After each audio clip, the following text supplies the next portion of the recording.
야고보서 제1장 2절에서 4절 말씀, 우리 찾으셨으면 한 목소리로 읽겠습니다. 시작. 내 형제들아, 너희가 여러 가지 시험을 당하거든 온전히 기쁘게 여기라. 이는 너희 믿음의 시련이 인내를 만들어내는 줄 너희가 알미라. 인내를 온전히 이루라. 이는 너희로 온전하고 구비하여 조금도 부족함이 없게 하려 함이라. 아멘. 아멘. 우리 먼저 기도하겠습니다. 세상이 아직 잠들어 있는 이 시간, 하나님께서 흔들어 깨우신 주님의 귀한 백성들, 믿음의 사람들, 주의 전을 향하여 새벽을 깨워 올라오게 하시고 오늘 하루 함께 동행할, 인도하여 주실 하나님의 말씀을 사모하는 마음으로 받습니다. 오늘 주시는 말씀 그대로 받고 붙들고 나아가 살아드림으로 말미암아 오늘도 주 앞에서 하나님의 기쁨이 되게 하시고 우리들에게는 승리의 삶이 될 수 있도록 축복하여 주시옵소서. 감사드립니다. 허락하여 주실 줄로 믿사옵고 예수님 이름으로 기도하옵나이다. 아멘.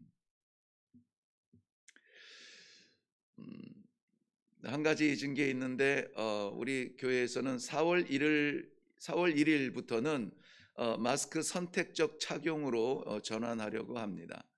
4월 1일이면 이번 주 토요일이 되는데요. 그래서 토요일부터는 마스크를 자유롭게 벗을 수 있도록 하시고, 원하시는 분, 면역력에 좀 긴장하는 마음이 있으신 분들은 선택적으로 착용할 수 있도록 그렇게 전환을 하려고 합니다. 참고해 주시면 고맙겠습니다. 야고보서는 제목 그대로 야고보가 기록한 것입니다. 그런데 이 야고보가 어떤 야고보냐 하는 것이 문제죠. 왜냐하면 신약 성경에만 해도 야고보는 많이 나오는데요, 4명 정도가 우리가 아는 야고보가 등장합니다. 야고보는 예수와 더불어서 아주 흔한 이름 중에, 유대인의 흔한 이름 중에 하나입니다. 지금에도 이 영어를 쓰는 사람들은 야고보라는 이 성을 참 이름을 좋아합니다. 제임스라고 하죠.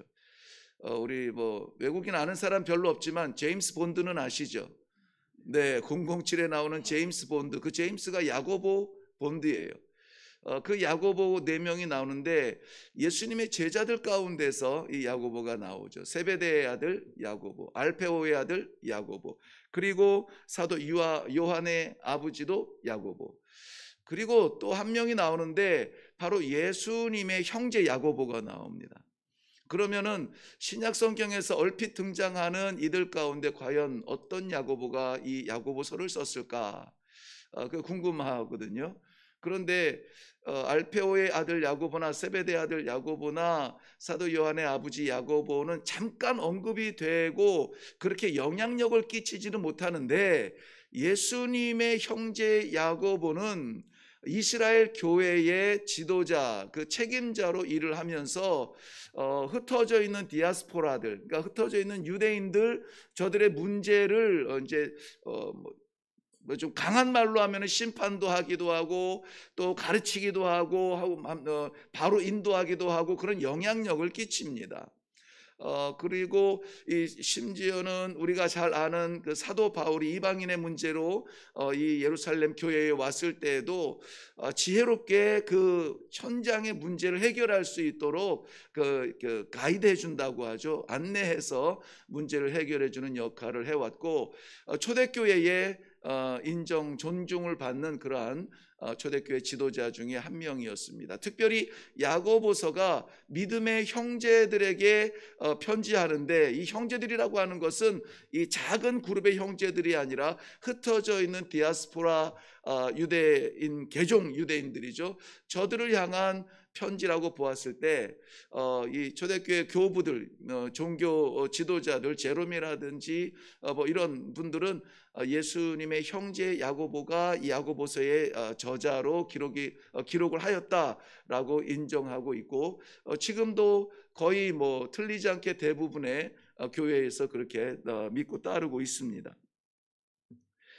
자, 이 야고보서가 기록되어진 배경과 그 시기를 보면은 초대교회 오순절 성령의 역사로 말미암아 성령의 이 충만함으로 말미암아 사도들이 흩어져 복음을 전하고 그 복음을 받은 유대의 사람들, 전통을 지키던 사람들이 예수를 그리스도라 시인하고 모여드는 사람들이 있게 되죠. 그들을 우리는 흔히 초대교회 백성들, 초대교회 성도들이라 말하는데요.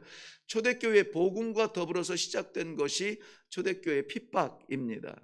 그래서 이 핍박당하는 초대교회 성도들이 믿음이 아직 연약한 가운데에서 이 믿음을 떠나버리는 그런 안타까운 일들이 속출하게 되죠. 왜냐하면은 이 믿음 생활이라고 하는 것, 새로운 누군가를 믿는다고 하는 것은 희망을 가지고 믿는 것인데 그분을 믿기 시작했더니 핍박이 시작되었다는 것이죠. 그래서 믿음의 생활을 시작했다는 말은 고난을 함께 받겠다는 결단과 동일하게 여겨지던 시기이고요. 지금은 안 그런가? 아니요. 지금은 더욱 그렇습니다.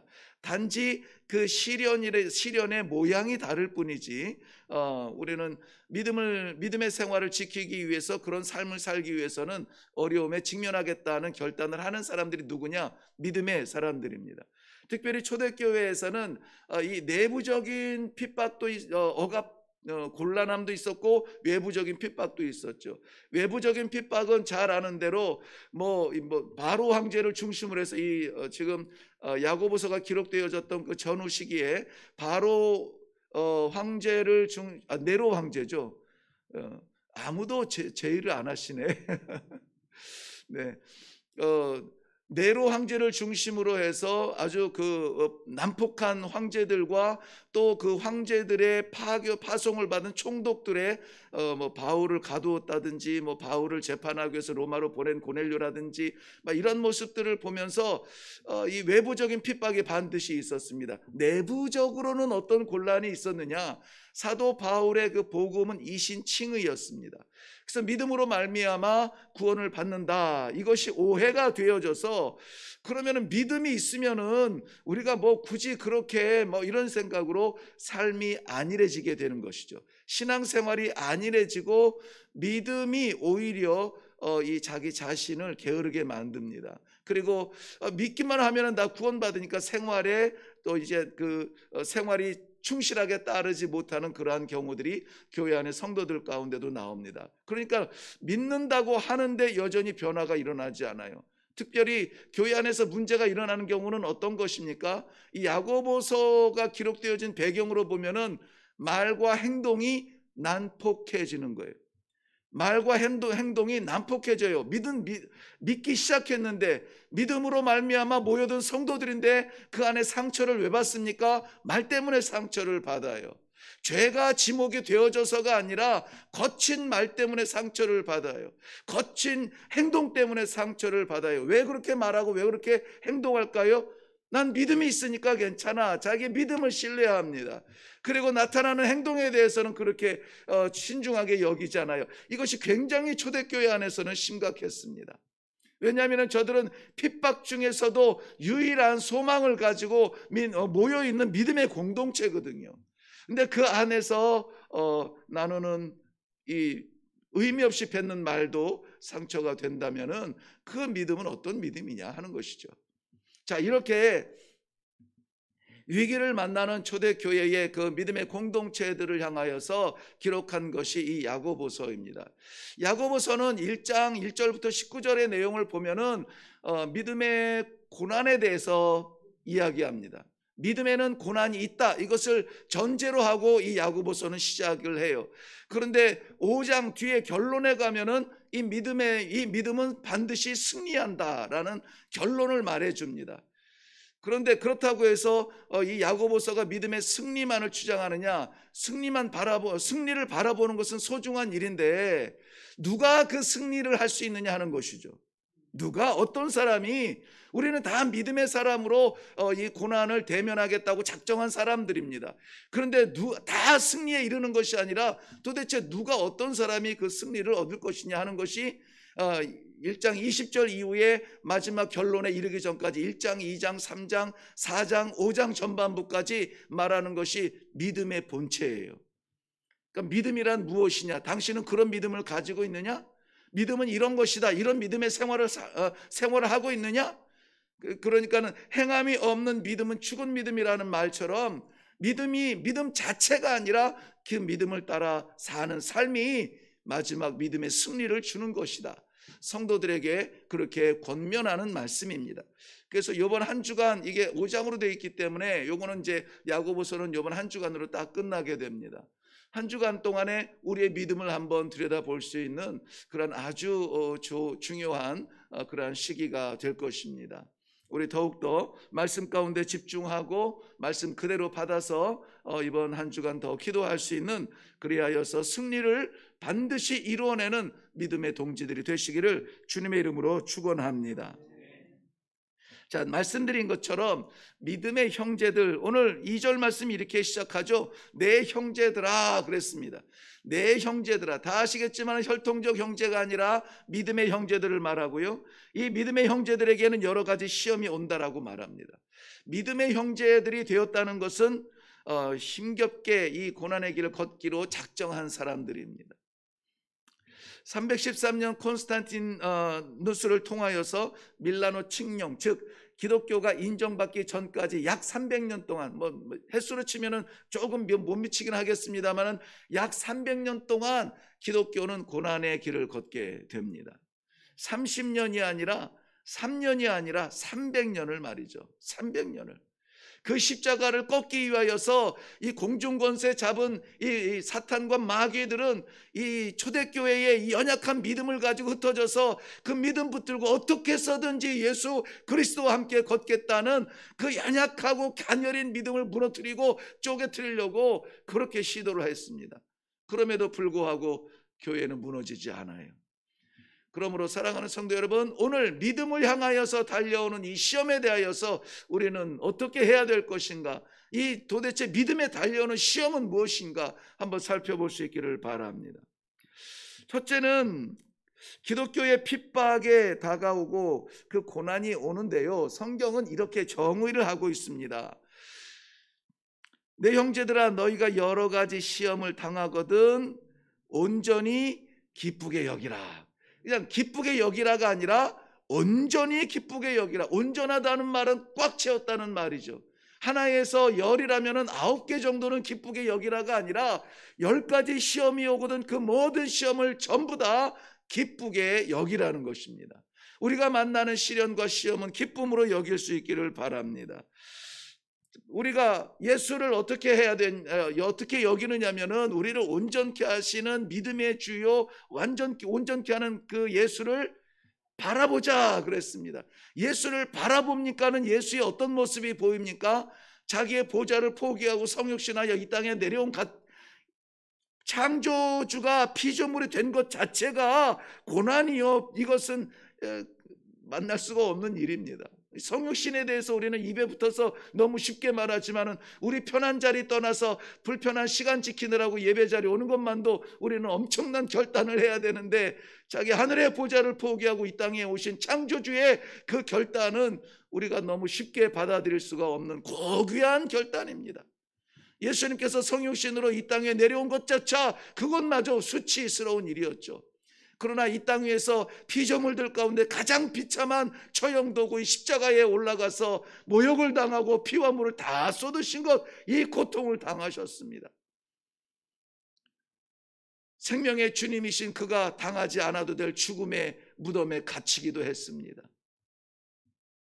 우리가 죽어야 될 그 자리에 들어가셔서 죽음을 당하셨습니다. 그런데 제자들이 본 것은 예수를 바라보자, 예수님을 바라본 것은 그의 죽음뿐만이 아니라 이기고 부활하신 것을 눈으로 목도하였습니다. 그 손을 만졌습니다. 그 옆구리에 손을 꽂아 보았습니다. 거기서 멈추지 아니하고 죽음도 따라올 수 없는 하나님의 나라에 승천하시는 것을 눈으로 목격한 성도들입니다. 그러니 예수를 바라보는 그 사람들은 흔들릴 것이 아니라 바라보는 예수를 그대로 믿고 따라가는 것이 성도의 일입니다. 이 고난과 핍박이 결론이 아니라는 것을 이미 아는 성도들이었습니다. 여러 가지 시험에 어두운 밤이 찾아올 수가 있습니다. 다양한 밤이 찾아옵니다. 바람이 부는 밤일 수도 있고, 폭풍우가 쏟아지는 그러한 밤일 수가 있습니다. 그런데 우리가 바라보는 그 예수의 마지막 승천의 모습까지 우리가 믿는다면은 다가올 아침의 태양을 기다리는 마음으로 다가오는 이 시험, 이 어둠을 기쁘게 여기라는 것입니다. 이 고난의 길을 따라가면은 그 예수님 그리스도, 내가 바라보는 예수님의 부활의 현장에 다다를 것이고, 그 부활의 현장에 예수 손 잡고 있으면은 승천의 순간까지 함께 갈 수 있다라고 하는 것이, 이것이 우리 성도들의 믿음이라면은, 믿음을 조각으로 믿지 아니하고 믿음을 전적으로 믿는다면은 온전한 믿음을 이루실 수 있기를 바랍니다. 고난이 눈앞에 있고 고난이 내 삶을 짓누르고 있지만은 이것은 무덤보다 두껍지 못합니다. 죽음보다 무섭지 않습니다. 그럼에도 불구하고 이 얄팍한 바람에 흔들려서 믿음의 시험을 받지 않기를 바랍니다. 이 어려운 신앙으로 인하여서, 믿음으로 인하여서 다가오는 시련을 우리는 기쁘게 감당하여서 부활이 보이는구나, 승천이 보이는구나, 좀 도전적이고 선명한 미래를 향한 신앙을 가질 수 있기를 주님의 이름으로 축원합니다.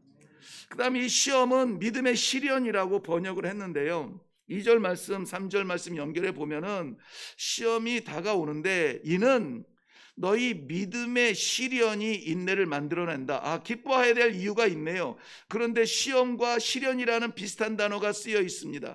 성도들이 만나는 시험은 믿음의 시련이라 이렇게 표현을 했습니다. 그런데 여러분, 문자적으로 보았을 때 시험이 어려울까요? 시련이 어려울까요? 아니, 이거 괜찮아요. 느끼는 대로 말하는 거니까. 시련이 더 어렵고 무거워 보이죠. 시험은 치를 수 있을 것 같은데 시련은 피하고 싶은 거겠죠. 그래서 제가 조금 의아한 거예요. 왜냐하면은 이거는 사실 단어를 바꾸면은 좋습니다. 이렇게 하면 되죠. 내 형제들아, 너희가 여러 가지 시련을 당하거든 기쁘게 여기라. 왜냐하면 이 시련은 너희 믿음의 시험이다, 이렇게 해요. NIV 성경에서는 위에 있는 이 시험을 트라이얼이라고 소개를 했습니다. 트라이얼이라고 하는 것은 시련을 의미하거든요. 좀 더 직접적이고 폭력적이고 강압적인 어떤 그러한 억압을 말하거든요, 이 트라이얼이라고 하는 것은요. 그리고 밑에는 믿음의 시련을 테스팅이라고 했어요. Testing your faith라고 했습니다. 그러니까 밑에 것이 시험이고 위에 것이 시련이에요. 자, 이것은 무엇을 설명하냐면은 믿음을 시험의 용도로 우리 믿음을 테스트하기 위하여서 시련을 주신다는 거예요. 우리가 만나는 시련, 어려움, 핍박, 고난, 이 곤란한 것들은 우리 믿음을 뭐 한다고요? 테스트하는 거래요. 테스트. 그러니까 우리가 믿음의 형제들이 시련을 당할 때 하나님께서 지금 내 믿음을 테스트하시고 계시는구나. 조금 더 가벼워졌습니까?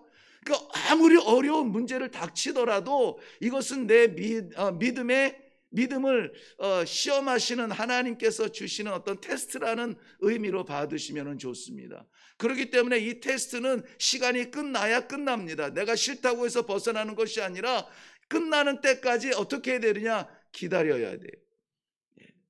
네, 그래서 여기 성경은 이렇게 말했습니다.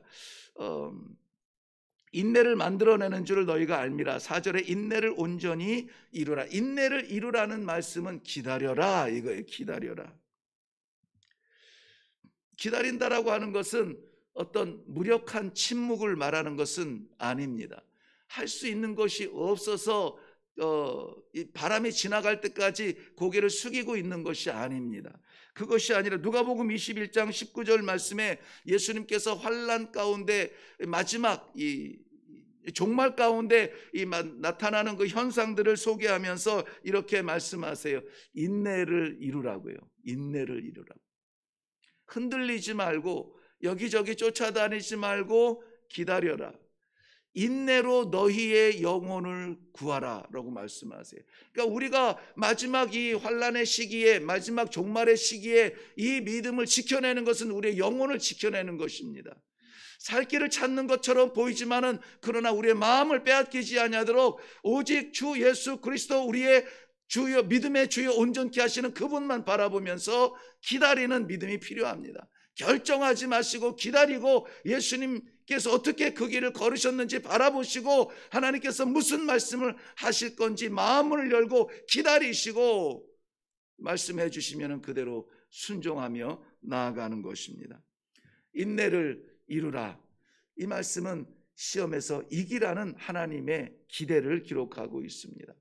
오늘 이 한 주간, 오늘 시작하는 이 한 주간 동안에 우리는 우리의 믿음을 한번 테스트해 볼 수 있는 시간이 될 것입니다. 그러므로 우리의 믿음이 껍질인지 우리 믿음이 알곡인지 우리 믿음이 하나님께서 마지막 건지실 만한 그러한 믿음인지 우리 다시 한번 묵상하면서 이 하루를 믿음을 생각하시며 믿음의 주를 바라보시는 삶을 살아갈 수 있기를 바랍니다. 우리 기도하겠습니다.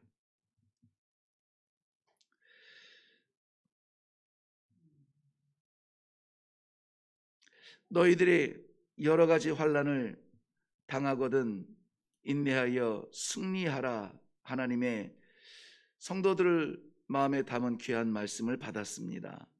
이런저런 모양으로 어렵고 곤란하고 괴롭고 끔찍한 도망하고 싶은 시련, 시험 가운데 있거든 사랑하는 성도들 믿음으로 이겨낼 수 있는 놀라운 기회가 되게 하여 주시옵소서.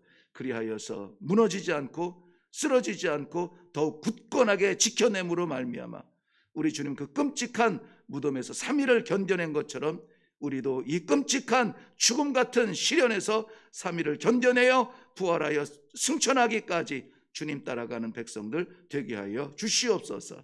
감사드리오며 예수님 이름으로 기도하옵나이다. 아멘. 네, 오늘 저는 말씀의 제목을 믿음의 시련이라 이렇게 정했습니다. 우리 믿음의 생활에는 시련이 있을 수밖에 없습니다. 어떻게 해야 될까요? 우리 주님께서 우리에게 보여주시는 그 길을 따라서 쉽사리 흔들리지 않고 인내하여서 주의 길을 이루어내는 그러한 믿음의 승리자가 되게 하여 주시옵소서. 지금 당하고 있는 이 시련이 하나님께서 내 믿음을 시험하시는 과정이라면 기꺼이 좋은 성적 내겠습니다. 다짐하면서 우리 오늘의 믿음의 생활을 향하여서 나아가기로 다짐하며 기도하고 나아가겠습니다. 우리 다 같이 기도하겠습니다. 살아계신 아버지